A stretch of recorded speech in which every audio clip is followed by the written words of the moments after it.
tuh deket banget sama kehidupan sehari-hari kita, khususnya kita yang sering bermedia sosial, yaitu hoax, informasi, dan pentingnya literasi digital.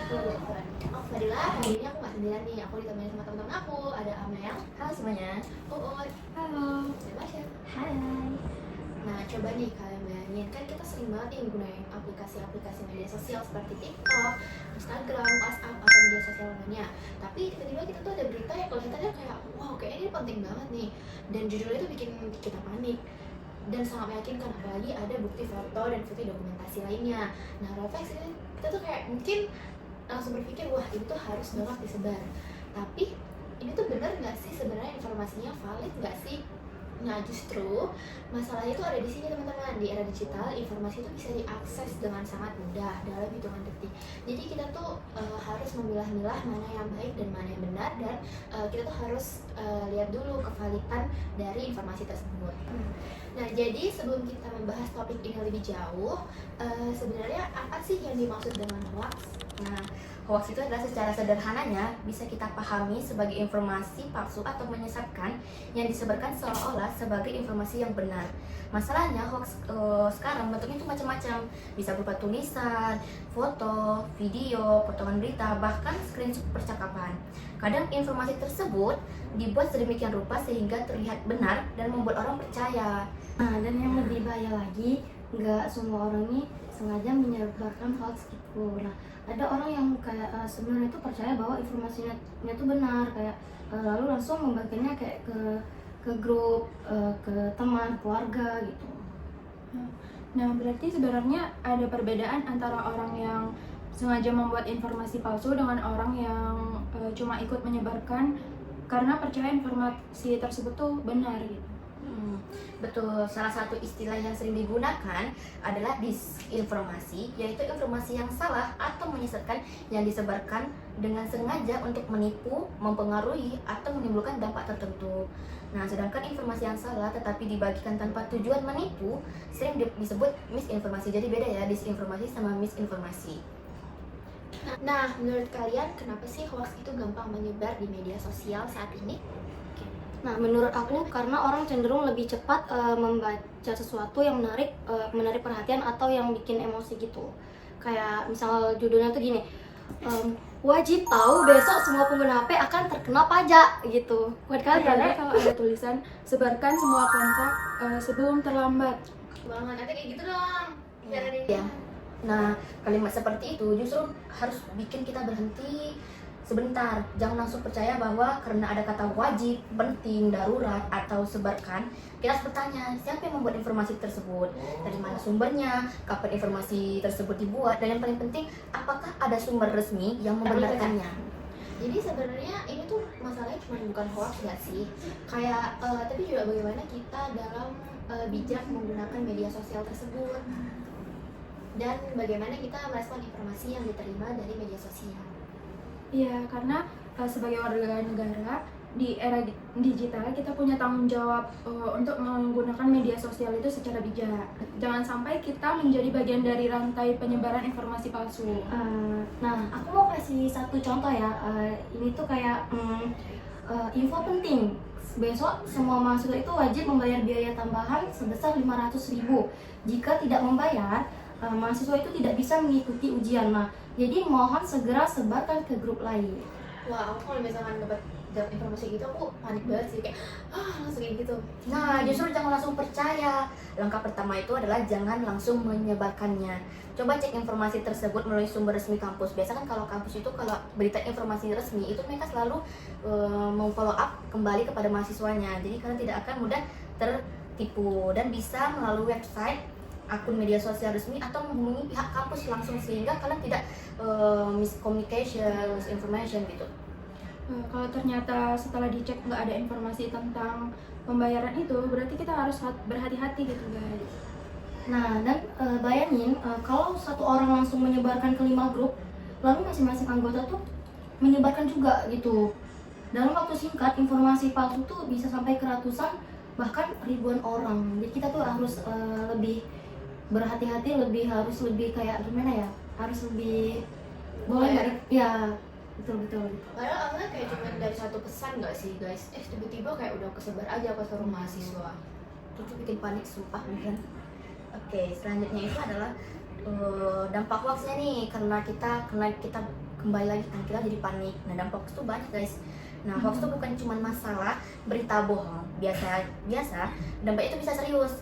Nah, hoax itu dapat menyebabkan kepanikan, kayak tadi kita bilang, kesalahpahaman, konflik, kerugian, bahkan bisa mempengaruhi keputusan seseorang. Nah, dalam konteks kehidupan berbangsa dan bernegara, hoax itu juga bisa digunakan untuk mempengaruhi opini masyarakat terhadap lingkungannya.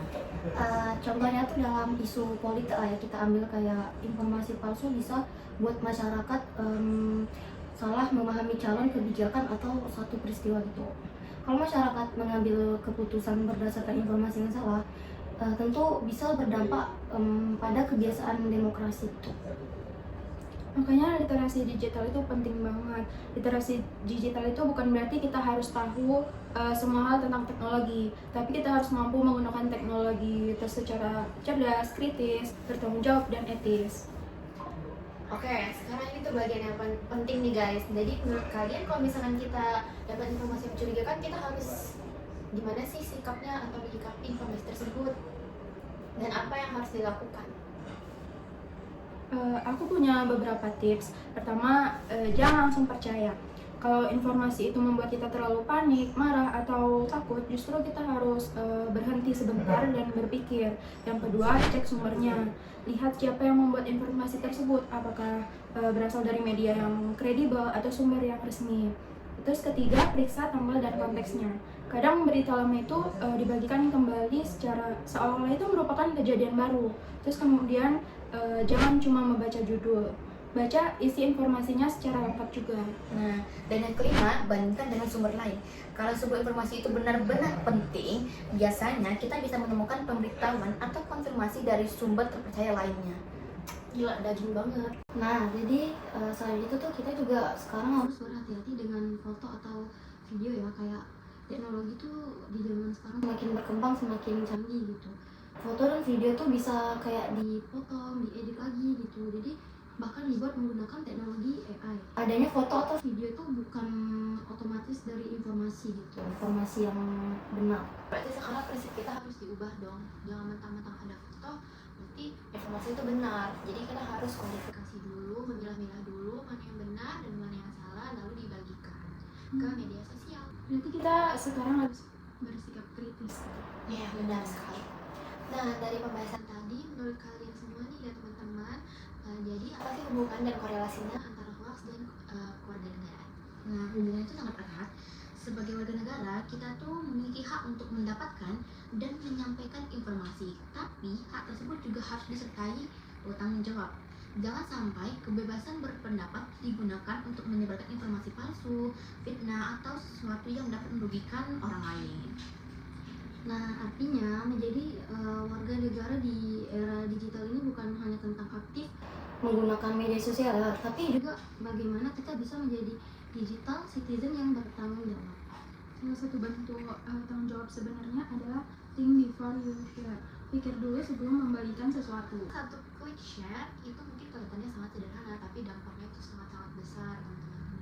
Nah, kalau menurut aku ya, kayak melawan hoax itu sebenarnya bukan hanya tugas pemerintah, media atau platform digital. Jadi kayak kita tuh sebagai pengguna medsos juga punya peran. Ya benar, kita harus mulai dari pertama itu dari diri sendiri, tidak menyebarkan informasi yang belum terverifikasi, tidak mudah percaya dengan judul provokatif, dan berani mengoreksi informasi yang ternyata salah. Tapi kalau kita menemukan teman atau keluarga yang sudah menyebarkan hoax, itu jangan langsung dimarahi juga. Kita bisa memberikan informasi yang benar dengan cara yang baik dan menunjukkan sumber yang terpercaya. Benar, aku setuju banget karena tujuan kita tuh nggak mempermalukan orang, tetapi untuk membantu menciptakan ruang digital yang sehat. Nah, jadi dari obrolan kita hari ini bisa kita simpulkan bahwa hoax itu merupakan salah satu tantangan besar di era digital saat ini. Iya, informasi bisa menyebar dengan sangat cepat, tetapi kita tetap harus memastikan kebenarannya. Nah, jadi kita tuh jangan mudah percaya kayak hanya informasi tersebut tuh viral, memiliki banyak komentar atau dikirim oleh orang yang kita kenal. Jadi kita kayak harus benar-benar nyari informasi yang valid. Selalu cek sumber, cek konteks, bandingkan informasi, dan yang paling penting, Jangan asal share. Menjadi warga negara yang baik di era digital itu gak cuma soal aktif di media sosial nih, Tetapi juga mampu berpikir kritis, Bertanggung jawab atas informasi yang kita sebarkan. dan ikut menciptakan ruang digital yang aman dan sehat. Oke guys, nggak terasa nih kita udah di penghujung podcast. Terima kasih buat kalian yang udah nyimak dari awal dan sampai akhir nih masih stay di sini tentang podcast kita itu hoax, informasi dan literasi digital. Nah, semoga yang mendengarkan itu bisa mengambil positifnya dan kita tuh agar lebih hati-hati dalam mempercayai dan membagikan informasi di media sosial. Aku Fadila. aku Amel. Aku Uut. Aku Marsha. Sampai Sampai jumpa jumpa dan dan